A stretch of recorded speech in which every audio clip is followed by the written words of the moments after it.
Pertarungan, gitu kan. apakah memang ada pertarungan? Ya, Infonya gimana, Menteri Pemuda Kan, Olahraga? infonya katanya lagi di luar kota. Info A1-nya beliau ada di pemerintahan. Ada di Beliau ada pemerintahan. di perempuan di bawah 40 tahun, suka pariwisata dan olahraga. Iya. Ada yang nggak berjuang tapi dapat, gimana tuh Pak Riyandi? Pak Budi Ari pun bahkan sakit hati secara pribadi sampai nganfol Pak Prabowo. Tapi konon sudah di follow lagi katanya. Iya, pakai second account. Pakai second account ya.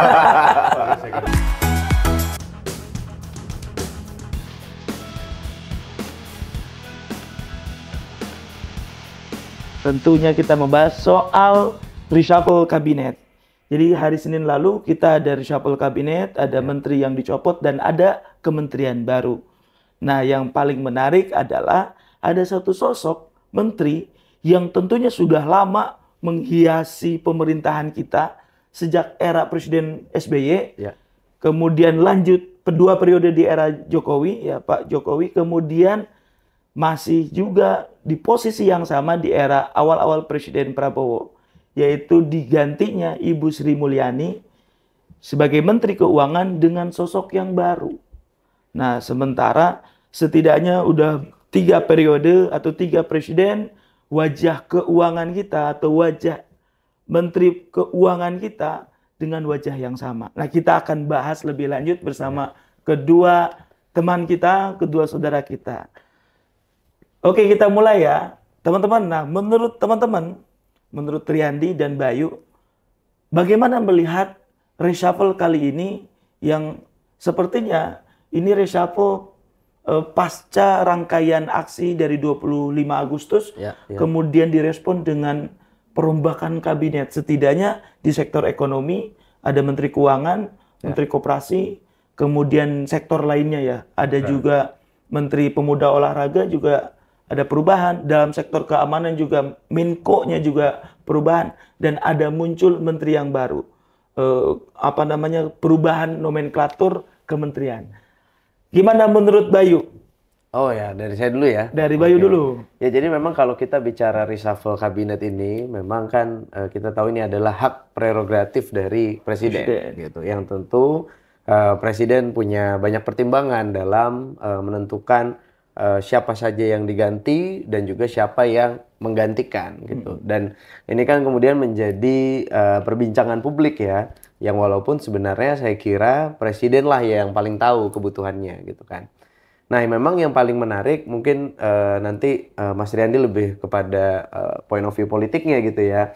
Kalau saya lebih menarik membahas terkait tadi bagaimana penggantian Ibu Sri Mulyani yang sudah lama menjabat sebagai Menteri Keuangan digantikan dan ini membuat banyak respon dari pasar gitu ya, dari bahkan IHSG juga sempat turun, lalu juga rupiah kita juga melemah dan lain sebagainya gitu. Karena Bu Sri Mulyani ini kan sangat lama ya, bahkan kalau saya pribadi ingat betul ya bahwa Bu Sri Mulyani ini sudah menjadi menteri saat saya masih SD. Wah, jauh juga ya.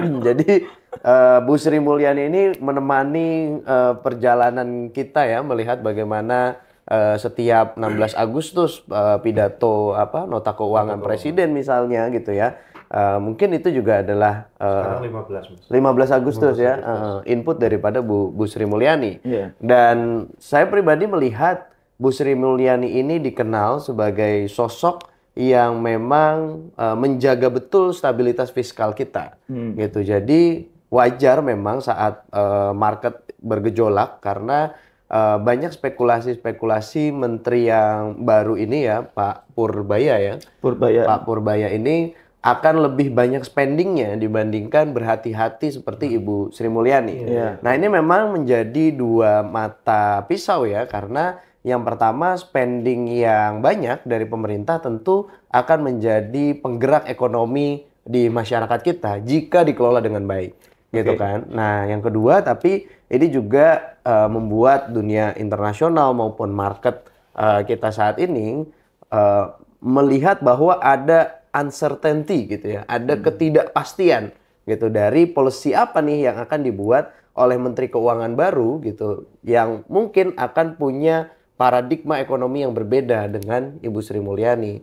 Seperti itu. Nah, Sebelum ke Riyandi, saya pengen coba membahas soal perspektif ekonomi ya, karena memang kalau kita melihat bagaimana Pak Prabowo itu ingin punya ambisi besar, ada Ya. MBG Iya, yang betul. tentunya itu memerlukan banyak anggaran Iya, ya, harus betul. merombak ini itu segala macam. Iya. Apakah Bayu Iya. ingin menyampaikan bahwa Bu Sri Mulyani ini cenderung kebijakan ekonomi konservatif Iya. dan perlu sosok yang bisa melakukan kebijakan ekonomi yang lebih progresif atau bagaimana? Iya, ini kan memang menjadi perdebatan sejak awal ya. Kalau kita lihat juga, kita bisa melihat misalnya banyak ketidakcocokan ya antara Bu Sri Mulyani dengan beberapa petinggi negara lainnya gitu dalam hal misalnya program pemerintah yang memakan begitu banyak anggaran. Misalnya saja tadi yang Mas Ceceng sampaikan gitu, program makan bergizi gratis ini kan menghabiskan lebih kurang sekitar 1,8% dari APBN kita gitu, dari PDB kita PDB. gitu kan. Yang dimana ini tentu akan menjadi satu pengeluaran yang signifikan gitu, dan nantinya ini kan akan berdampak pada defisit APBN kita gitu kan. Nah, ini yang memang harus dijaga kehati-hatiannya. Cuma kalau saya lihat dengan digantinya Ibu Sri Mulyani dan kita melihat bahwa Pak Purbaya ini punya kedekatan juga dengan Pak Prabowo, mungkin ini memang akan jadi satu dikeluarkannya kebijakan-kebijakan yang lebih progresif tadi gitu, sehingga spend untuk di masyarakat, spend pemerintah untuk belanja mungkin akan lebih besar, apalagi kita baru saja menghadapi yang namanya efisiensi, ya kan? Mungkin Mas Riyandi mengalami betul ya, bagaimana efisiensi ini terjadi gitu, sampai ke tingkat provinsi, sampai ke tingkat kabupaten kota. Ini kan efisiensi begitu dalam ya dampaknya terhadap masyarakat kita gitu, Bang Ceceng. Oke, dalam aspek politik, nah sekarang kita mau coba bagaimana, karena kalau bicara satu policy ya, apalagi ini ada pergantian Menteri Keuangan Ya. di antara menteri-menteri yang lainnya, dalam aspek politik, nah, gimana menurut Mas Riyandi? Iya, Bang Ceceng, saya sebagai pengamat politik ya. Jadi self declare ya. Iya, iya. Sebagai pengamat politik Saya ya. sebagai pengamat politik itu melihat bahwa kondisi politik Indonesia ini sedang dalam fase pendewasaan. Jadi memang kita setiap 5 tahun sekali mengalami siklus pendewasaan pasca pemilu.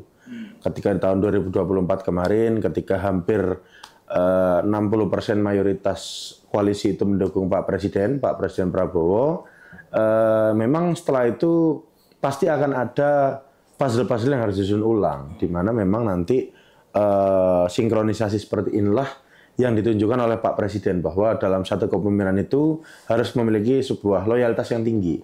Bagi saya, kondisi sosial politik di Indonesia saat ini sedang mengalami fase pendewasaan itu, di mana kita berangkat dari berbagai macam koalisi yang besar, yang gemuk di saat pendukung 02 kemarin, lalu kita terpolarisasi ada 1 dan 3, lalu kita sudah mulai berdewasa, kita mulai mengalami, ini sudah 9 bulan ini ya, sudah 9 bulan menuju 10 bulan, dan ini baik, dan memang tapi di tengah hal yang sangat menariknya ini adalah satu, Bang Ceceng, patternnya sama, Mas Bayu, polanya sama. Setiap kali ada demo, itu pasti akan ada korban dari menteri.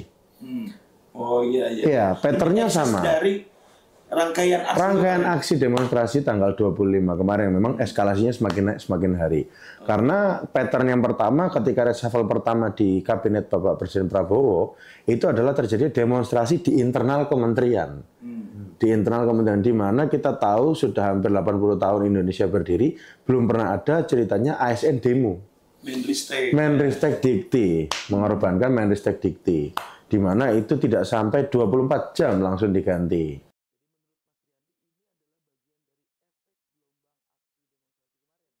Di mana kita kemarin tanggal 25, memang yang menjadi pertanyaan itu satu hal, kenapa ada pergantian di beberapa sektor yang itu tidak berpengaruh secara langsung. Mungkin kalau bagi saya, mengapa terjadi pergantian di Menko Polhukam misalnya, di Pak BG, Wajar. itu wajar. ini adalah lahan garap beliau, ini adalah tempat beliau menaungi urusan demonstrasi, sosial, sospolkam lah ya, politik keamanan, betul, stabilitas keamanan di mana beliau berkoordinasi, mensinkronisasi, mengorkestrasi BIN, polisi, TNI, dan memang terjadi kerusuhan yang sangat besar kemarin. Dan demonstrasi yang sangat luar biasa itu berdampak juga terhadap kebijakan ekonomi, Mas Bayu. Betul. Apakah ini ada hubungannya dengan status quo, misalkan relasi dengan periodenya sebelum Pak Prabowo? Nah, jadi deh, apakah ini pertarungan antara geng Solo dan geng Sulawesi. geng Solo dan geng Hambalang gitu ya?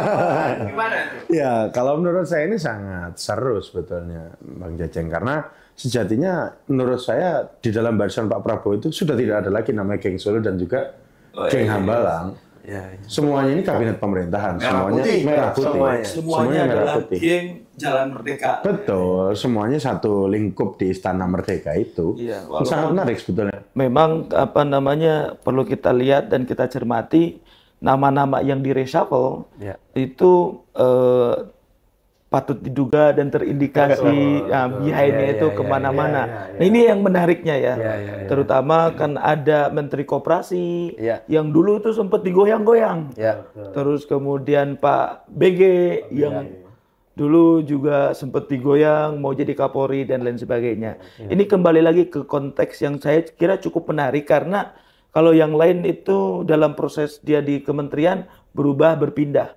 Kalau Ibu Sri Mulyani ini mau zaman SBY dulu sempat di World Bank, terus kemudian zaman Pak Jokowi dilanjut dan kemudian zaman Pak Prabowo juga berlanjut.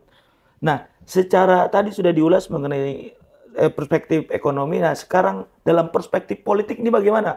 Iya. Terkait spesifiknya Bu Sri Mulyani ya. Iya. Bagi saya sebetulnya Bu Sri Mulyani ini mengalami sebuah anomali. Ketika Bu Sri Mulyani sendiri mengatakan bahwa saya ingin berhenti jadi Menteri Keuangan, saya ingin mundur sebagai Menteri Keuangan, tapi beliau tidak mundur. Beliau masih terus mengemban amanah yang sama di posisi yang sama. Di tengah kondisi badai ekonomi di Indonesia yang sangat luar biasa, tetapi ketika beliau dicopot, ternyata beliau juga tidak sakit hati.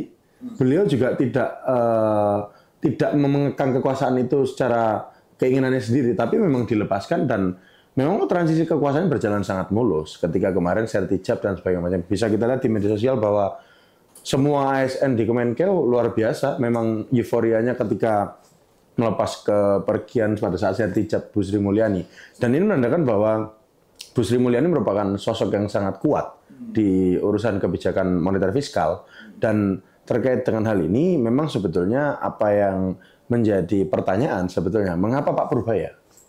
Mengapa Pak Purbaya? Bukan kenapa mengganti Bu Sri Mulyani. Tapi ini mengapa Pak Purbaya Kenapa juga Pak Purbaya? wajib kita tanyakan ke pengamat ekonomi dari Universitas Apalagi beliau Indonesia. info-infonya sudah lama di pasar. Info asal.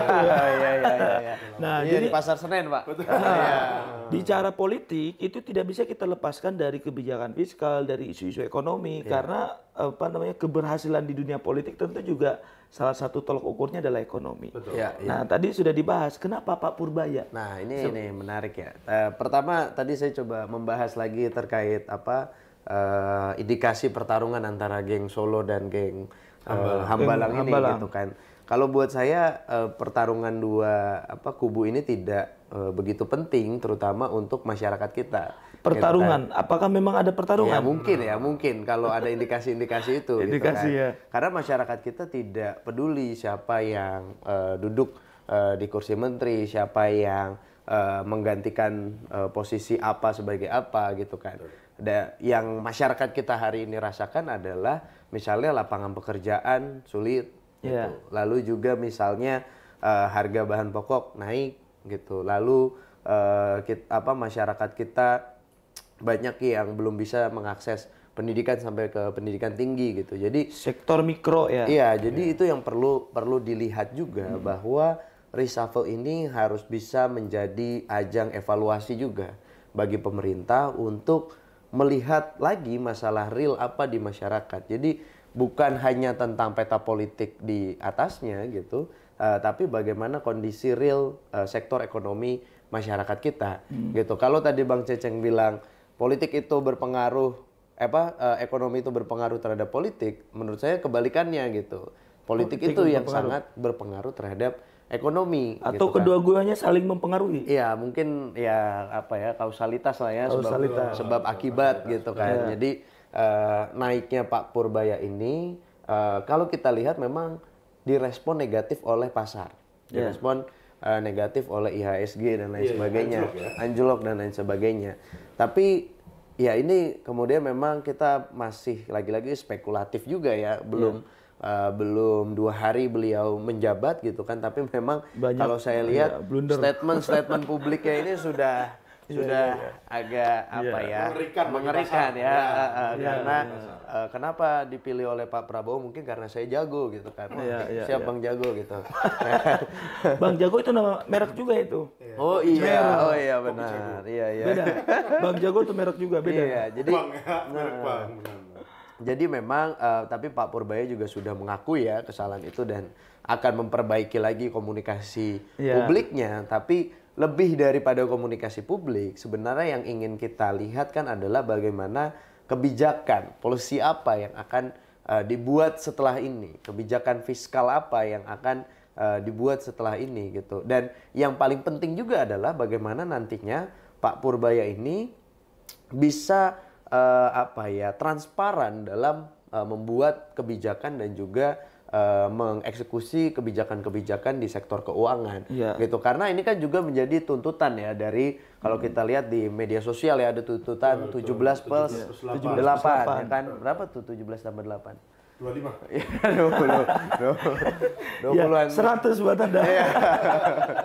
20-an tuntutan ya kan. Dan salah satunya adalah menyasar ke sektor perpajakan. Gitu kan. Nah, ini kan menjadi PR memang, walaupun 17+8 ini infonya kan juga sudah dipenuhi beberapa gitu kan ya. Dan direspon oleh banyak pejabat kita gitu kan. Nah, ini kan masalah sektor di reformasi di sektor perpajakan ini juga menjadi satu hal yang krusial untuk dilakukan segera proses-proses pembuatan kebijakan publiknya. Ya, saya menarik itu melihat bagaimana Pak Prabowo itu ketika masa kampanye dia menyampaikan ada target pertumbuhan ekonomi. Iya, betul. Sementara dalam 10 tahun terakhir ketika Bu Sri Mulyani menjabat sebagai Menteri Keuangan, pertumbuhan ekonomi itu tidak signifikan. Nah, tapi memang kelebihan dari Bu Sri Mulyani adalah dalam menghadapi krisis COVID kemarin, relatif kita bisa stabil dibandingkan negara-negara lain. Nah, menurut Bayu, dalam pergantian Menteri Keuangan ini apakah bisa berdampak pada pertumbuhan ekonomi? Nah, itu sejauh mana dan sebesar apa dampaknya? Iya, tentu sebagai masyarakat kita berharap ini berdampak positif terhadap pertumbuhan gitu kan. Kalau Bu Sri Mulyani dikenal sebagai sosok yang bisa menjaga kestabilan, Pak Purbaya harus hadir sebagai sosok yang bisa mempercepat pertumbuhan ekonomi. Kalau target presiden kita kan 8%, Pak. Dengan itu background kan, dia sebagai mantan komisioner atau petinggi dari LPS. Nah, itu menurut saya ya itu hal lain lah ya yang bisa kita bahas. Tapi sebenarnya ya masyarakat menginginkan adanya pertumbuhan ekonomi yang cepat. Nah, ini kan sebenarnya kalau tadi membahas juga saat Pak Prabowo masa kampanye ya. Seingat saya dulu Pak Prabowo juga sebenarnya ingin membuat ada yang namanya Badan Penerimaan Negara gitu kan. Tapi kan sampai hari ini belum terlaksana gitu kan. Penerimaan dan pengeluaran itu masih dalam satu kementerian gitu kan. Kenapa ya? Mungkin karena menterinya masih menteri yang lama, menjaga stabilitas itu. Nah, dengan menteri yang baru ini kan kita akan melihat nih bagaimana misalnya apakah benar-benar akan dibentuk Badan Penerimaan Negara gitu. Karena menurut saya ini juga penting gitu. Banyak pos-pos penerimaan negara yang sebenarnya bisa dimaksimalkan gitu. Toh kita juga di organisasi, Pak. Kita dulu di BEM itu dipisahkan tuh, ada yang bagian penerimaan, ada yang bagian pengeluaran gitu kan. Ada controller, ada vice controller gitu. Ada controller dan ada treasurer gitu kan. Jadi ada yang mencari uang, ada yang mencatat atau mengalokasikan pengeluaran gitu kan. Nah, konsep-konsep saat Pak Prabowo berkampanye ini gitu kan barangkali bisa diwujudkan oleh Pak Purbaya ini gitu Secara kan. keseluruhan berarti ada optimis ya, Bayu. Optimis dengan Menteri Keuangan yang baru. Oh iya, tentu ini kan Pasti ada harapan ya. Ini Kita kan- masuk. Iya, Nah, kita tapi dalam aspek politik ya, Menteri Keuangan itu sebelum Ibu Sri Mulyani saya melihat beberapa punya background partai politik. Ibu Sri Mulyani itu dianggap sebagai teknokrat, aristokrat, independen gitu. Pak Purbaya kurang lebih backgroundnya sama, bukan dari background partai politik. Atau memang siapa aja Pak Ceceng yang ada Sebelumnya, background partai politik? Pak Bambang Sudibyo, Itu dari partai Fuad apa? Bawazir dulu, Pak Bambang Sudibyo dari Partai Amanat Nasional, Iya, Pak Fuad Bawazir dan lain sebagainya lah ya. Itu punya ini karena memang apa namanya orang kan kalau melihat partai politik itu dianggapnya politik, padahal kan di partai politik itu kan banyak teknokrat-teknokrat juga. Nah, maksud saya pertanyaannya adalah hal ini melihat background dari Pak Purbaya yang dianggap sebagai background profesional teknokrat, sejauh mana dia akan bisa stabil, sementara bicara sektor ekonomi, Menteri Keuangan ini bicara tentang penganggaran untuk kementerian, lembaga dan lain sebagainya, kebijakan fiskal juga mempengaruhi berbagai sektor, terutama di wilayah politik. Nah, gimana pendapat dari Mas Riyandi yang melihat backgroundnya dia? Kalau tadi Mas Bayu kan optimis. Nah, secara politik apakah dia bisa bertahan? Sebetulnya dalam politik ini kan siapa yang berjuang itu yang dapat. Wah, itu dia. Kalau ada yang Nggak berjuang tapi dapat gimana tuh Pak Riyandi? Ada yang nggak berjuang tapi dapat mungkin garis tangan. Ya, mungkin garis tangan. Tapi pada prinsipnya ternyata Pak Purbaya ini bukan orang baru, Pak Ceceng sebetulnya. Beliau ini memang pernah jadi deputi juga di kantor staf presiden. Beliau juga pernah menjadi kepala LPS dan ini bukan merupakan satu hal baru bagi beliau dalam menangani kebijakan fiskal. Di mana memang urusan kebijakan fiskal ini kalau diberikan kepada orang yang pengalaman dan juga orang-orang yang sudah tahu lapangan, kalau bahasa beliau adalah sudah lama di pasar. Ya, sudah lama di pasar itu mungkin bisa jadi kalau yang sampaikan Mas Bayu bisa jadi kita nanti optimis. Kalau tadi bahasa Bang Ceceng kita akan menuju ekonomi yang lebih progresif. Cuman yang membuat ini menarik adalah ternyata pertarungan ekonomi dan politik ini sinkron berjalan. Sinkron berjalan di mana memang ekonomi dan politik ini saling bersinggungan satu sama lain. Dan menurut saya sebetulnya yang menarik itu tadi kan saya sudah sampaikan di awal bahwa yang menarik ini selain pemilihan Pak Purbaya, kenapa menteri-menteri yang dicopot itu juga di urusan sektoral yang tidak terpengaruh secara langsung lewat aksi demonstrasi kemarin. Kenapa Menteri Pemuda Olahraga dicopot? Ini kan jadi pertanyaan juga.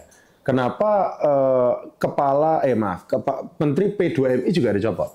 Apakah kita ada masalah urusan migran? Atau kasus kemarin misalkan ada Kasus domino itu ya. domino. Itu juga salah satu faktor. Atau mungkin kita ada pekerja-pekerja kita yang meninggal di luar negeri, tapi ternyata bukan di Kementerian P2MI, di Kemenlu.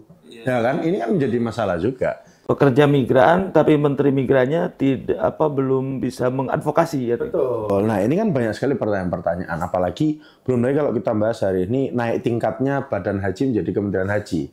Ini juga membuat menjadi kita sebuah pertanyaan, apakah ini kita masih negara Pancasila? Kenapa kok kita hanya berbicara tentang haji dan umroh yang itu fokusnya spesifik agama Islam? Jawabannya adalah Bang Ceceng mau dijawab. Jadi kalau menurut saya ini adalah Pak Prabowo ini ingin menunjukkan bahwa dalam satu periode ini kita ini harus tertib, kita ini harus loyal terhadap kebijakan-kebijakan presiden. Satu komando. Dan ini merupakan gaya-gaya beliau. Ini merupakan gaya Pak Presiden Prabowo yang dimana memang beliau alumni militer kan. Beliau lama 30 tahun lebih di militer dan berbeda sekali dengan ketika zaman Pak Jokowi yang memang menggunakan instrumen-instrumen civil society. Betul. Sangat beda berjauh. Saya tuh melihat begini ya. Di Kementerian Keuangan setidaknya ada wakil menteri ya. Ada 3. Ada 3. Tapi yang menarik adalah di situ ada Anggito Abimanyu. Betul. Ada lagi ponakannya Pak Presiden gitu. Setidaknya itu ya. Thomas Jiwandono. Bapaknya juga sama, ekonom juga. Betul. Nah, Anggito Abimanyu ini dulu banyak orang memprediksi dia bakal jadi kementerian atau lembaga penerimaan pendapatan negara. Tapi sekarang menjadi ini. Kenapa tidak wamen aja yang jadi Menteri. menteri Iya, gitu kan, iya, naik iya. level seperti menteri koperasi. Ada info A1 sebetulnya. Nah, ada info A1. Bisikan apa? Ini jadi kita ada orang yang tidak bisa disebutkan asalnya. Tidak bisa disebutkan. Jadi memang kenapa ini dipasang Pak Purbaya di situ? Karena itu memang nanti akan ada potensi para wamen ini menjadi salah satu bagian dari penerima negara itu. Saya tidak bisa sebutkan yang mana karena ada 3. Ya mungkin kita bisa menebak aja. Mungkin bisa jadi Pak gitu Pak Abimanyu. Ya. Ini Saya info juga, langitan namanya ya. Info langitan. Iya, iya. Ya. Nah, kalau saya info di darat ini Pak, Ya, di gimana? pasar, di pasar ini. Info pasar kan? gimana info Kalau pasar? info pasar ini sebenarnya pasar lebih menginginkan kebijakan-kebijakan yang progresif terhadap pasar dan juga kita ingin melihat bagaimana negara bisa memperbanyak pendapatannya sehingga bisa memperkecil defisit daripada APBN. Banyak menurut saya sektor-sektor yang bisa menjadi tambahan pendapatan negara. Misalnya contoh, ini sudah dikaji juga kok oleh timnya Pak Prabowo Gibran ya pada saat kampanye. Misalnya Royalti bukan royalti. bukan. Nah, contoh misalnya terkait ini cukai minuman berpemanis ya kan. Jadi kalau minuman itu kadar gulanya itu di atas sekian itu kena cukai dan harganya lebih mahal. Selain ini bisa menjadi satu pendapatan negara, itu juga mendorong pola hidup sehat gitu, bahwa menekan itu ya, iya menekan gula dari konsumsi gula masyarakat kita gitu kan. Atau yang kedua juga misalnya tentang pajak untuk perusahaan sumber daya alam gitu, karena banyak nih sekarang perusahaan-perusahaan tambang, perusahaan-perusahaan besar ya yang eksploitatif terhadap lingkungan tidak kena pajak yang besar gitu, dan juga tidak sinkron antara data ekspor dan impornya gitu, antara misalnya di Cina dan di Indonesia gitu. Ini ada beberapa data yang tidak sinkron gitu kan. Jadi ini tentu akan menjadi satu, saya lihat ya, akan jadi fokus dari misalnya kalau ada memang badan penerimaan anggaran itu untuk kemudian bisa menambah penerimaan dari negara. Kan itu Bang Cecep. Kalau bicara pajak, ini kan tentu masyarakat yang akan terdampak. Misalkan ya minuman, makanan atau konsumsi atau barang yang sifatnya konsumtif di masyarakat, kalau kemudian cukainya dinaikkan, pajaknya dinaikkan, apakah tidak akan berdampak pada gelombang aksi lanjutan? Sementara saya kira pergantian atau reshuffle kabinet ini awalnya diharapkan bisa meredam gelombang aksi. Nah, gimana secara ini? Kalau cukai minuman berpemanis sih menurut saya nggak begitu concern ya, karena ini juga kan satu cara untuk mendorong pola hidup sehat gitu. Sehat tuh.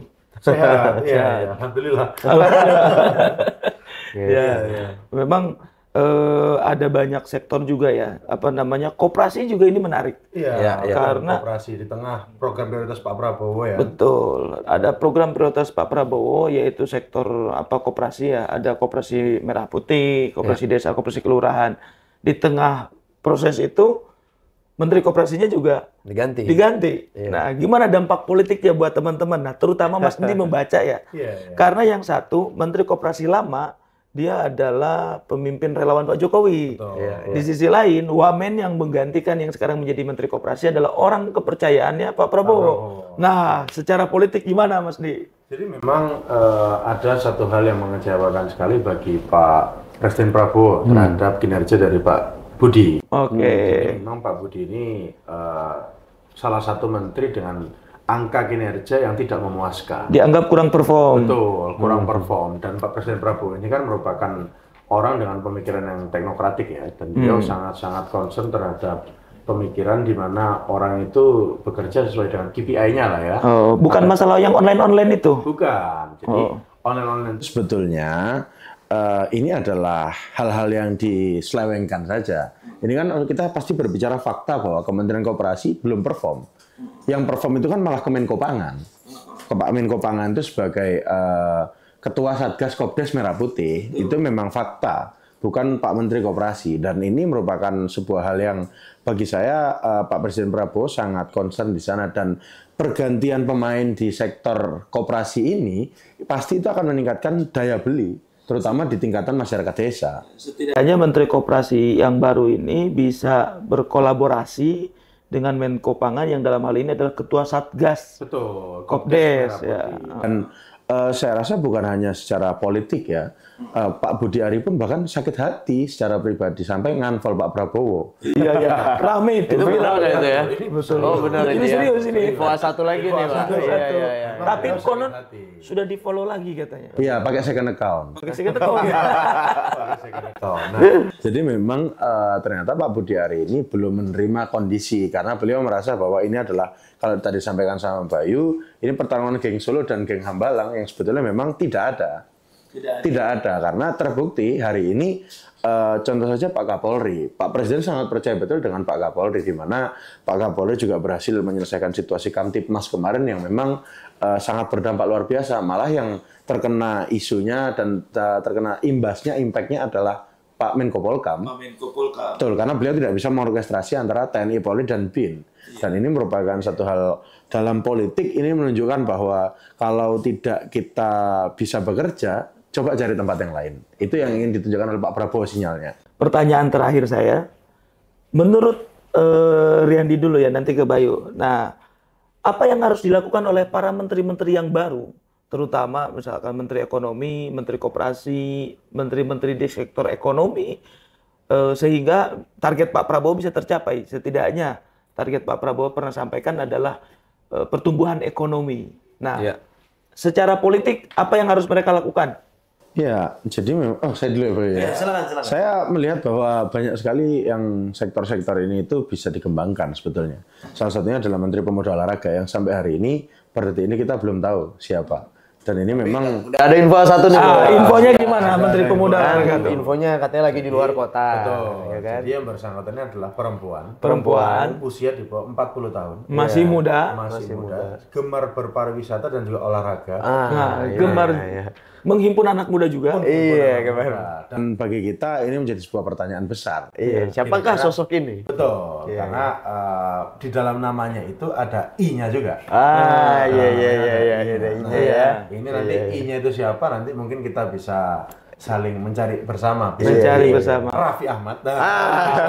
Loh, kan perempuan. Oh, berarti bukan. Bukan, saya cuma bilang yang I. Oh, yang ada I-nya. Iya. Contoh. Nah, jadi pemuda olahraga ini sangat vital sekali sebetulnya. Karena memang meskipun Mas Dito kemarin fokusnya terhadap olahraga, tapi ternyata sektor pramuka, sektor pelajar, sektor kepemudaan ini sangat perlu untuk dirangkul. Dan ini merupakan satu hal yang sangat baik sekali karena di era Pak Prabowo inilah baru pertama kali ada isu yang concern terhadap penyatuan KNPI juga. Ini kan memang satu isu yang memang dibangun bahwa ternyata kekuatan sipil itu dari kepemudaan itu. Ini simbolnya terlalu banyak ya. Apa namanya, yang I-nya itu ada I ini cukup banyak. Simbol penyatuan. Tapi info A1-nya beliau ada di pemerintahan. Beliau ada di pemerintahan dan ini sangatlah menarik. Perempuan di bawah 40 tahun suka pariwisata dan olahraga. Ya, itu nanti kita cari. Itu perlu kita tunggu dan kita support, mudah-mudahan Pak Prabowo ada keputusan yang signifikan yang duduk di kursi Menteri Pemuda Olahraga. Dan bagi saya sangat menarik kalau menterinya perempuan ngurusin olahraga. Tapi memang evaluasi kita di sektor olahraga banyak. Tapi memang belum pernah ya Menteri Pemuda Olahraga itu perempuan. Belum Pernah dalam sejarah. Belum pernah dalam sejarah. Karena yang jelas agak berat kalau semisal itu dari partai yang sama. Karena partai yang sama sudah dapat posisi lain. Ini sangat membuka peluang bagi partai yang lain untuk switch lah. Dan memang Kemenpora sudah banyak sekali sekarang menggunakan ton warna biru juga. Memang saya rasa menunjukkan sinyal-sinyal. Saya kira mudah-mudahan itu bisa berdampak positif juga ya untuk semuanya. Betul. Belum lagi kan tadi kalau saya Berbicara koperasi sudah jelas dan bagi saya sektor migran sebetulnya Pak Ceceng. Karena memang sektor migran ini tingkat jumlah migran yang ada di luar negeri itu kita sangat tinggi. Di Hong Kong itu perempuan TKW kita yang berada di sana itu tingkatnya sangat tinggi dan itulah kenapa sektor dapil luar negeri itu sangat diperebutkan. Karena memang sebetulnya dapil luar negeri Jakarta Pusat, Jakarta Selatan luar negeri itu sangat potensial untuk dikembangkan dan juga untuk dimonetisasi untuk menjadi sebuah peluang bahwa menyiapkan potensi pekerja di luar negeri kita itu sangat tinggi. Oke. Kebetulan memang kalau saya melihat ya kemarin ada anggota DPR RI yang dapil Jakarta Pusat Selatan luar negeri cukup prestasinya luar biasa karena dia bisa mengadvokasi sehingga orang bisa pulang lagi. Betul. Cuman memang sayang sekali ya ada insiden yang itu sebetulnya kurang tepat dialamatkan ke beliau. Betul. Anda tahu itu siapa? Ya. Silahkan komen di bawah Ya. ini. di bawah Iya, ini. iya, iya. Yang tahu siapa komen ya. Yang tahu ya komen aja. Termasuk tadi siapa yang perempuan. Iya, silakan komen. Itu komen aja ya. Biar rame kolom komentar kita ya. Terus Sama Kementerian Keuangan. Bagi saya Menteri Keuangan hari ini tugasnya bukan hanya memperkuat rupiah saja, tapi bagaimana daya beli dalam negeri itu juga meningkat. Apakah sudah tepat Menteri Keuangan yang dipasang? Nah, bagaimana kita mengindikasikan tepat atau tidak itu sebetulnya kita perlu memberikan beliau waktu. Ketika terjadi kesalahan dalam public speaking ini adalah hal yang biasa sebetulnya. Karena memang berbicara depan kamera tidak semudah itu. Pak Ceceng juga pasti tahu, ya betul. Karena ini berbicara tentang jam terbang. Jam terbang berbicara depan kamera itu tidak mudah, dan kalau memang kepleset bagi saya itu bukan hal yang fatal karena bisa jadi memang dipelintir media, bisa jadi memang dipotong-potong saja. Tapi kita bagaimana melihat optimisme ini, kita harus berikan waktu pada Pak Purbaya. Karena Pak Purbaya ini merupakan salah satu orang kepercayaan Pak Prabowo dan beliau pasti nanti akan menunjukkan yang terbaik juga kepada Pak Presiden. Amin, mudah-mudahan. mudah-mudahan yang terbaik. Oke, menurut Bayu, apa langkah strategis yang harus dilakukan oleh kementerian-kementerian yang baru dilantik atau menteri-menteri yang baru dilantik dan kementerian yang baru hadir serta info langitan dan info asal. Nah, kalau memang kalau Mas Triandi ini lebih banyak info langitan ya. Mungkin saya lebih istana. Ya kan? Kalau saya lebih kepada info-info akar rumput lah ya. Info grassroots gitu ya. Langkah strategisnya hanya satu, Bang Ceceng. Apa itu? Bantu rakyat. Bantu rakyat. Jadi mau siapapun menterinya, mau apapun posisinya, semua bekerja untuk rakyat. Komitmennya setia bantu rakyat. Iya, komitmennya harus setia bantu rakyat, dan tentu salah satu prioritas dari programnya Pak Prabowo ini adalah tentang pangan. Gitu. Jadi ini juga harus mengarah ke sana juga. Bagaimana kita lihat ya orkestrasi yang sudah dilakukan oleh Pak Menko Pangan ini kan sudah sangat baik ya. Mulai dari swasembada beras hingga Kopdes merah putih gitu kan. Nah, ini perlu diakselerasi lagi sehingga ekonomi kerakyatan kita, sirkulasi ekonomi kita di akar rumput itu bisa berputar gitu. Dan terakhir mungkin bagi saya melihat pergantian Ibu Sri Mulyani ini adalah babak baru bagi keuangan dan juga sektor ekonomi di Indonesia.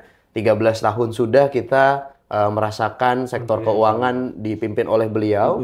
Kali ini diganti. Ini adalah babak baru gitu ya, dengan pemain yang lebih fresh gitu kan. Lembaran baru Dan harapannya dari babak baru ini bisa mendorong percepatan pertumbuhan ekonomi yang bisa menyasar lebih kepada misalnya penambahan lapangan pekerjaan dan juga pengembangan infrastruktur gitu, sehingga dampaknya dirasakan langsung oleh rakyat. Jadi langkah strategis bantu rakyat itu harus konkret dilakukan oleh para menteri yang baru menjabat. Artinya Mas Bayu punya harapan masa depan keuangan Indonesia yang lebih mapan. Ya, harapan itu pasti ada, Mas Ceceng. Ya, harus ada dan harus terus ada. ada. Betul. Ya.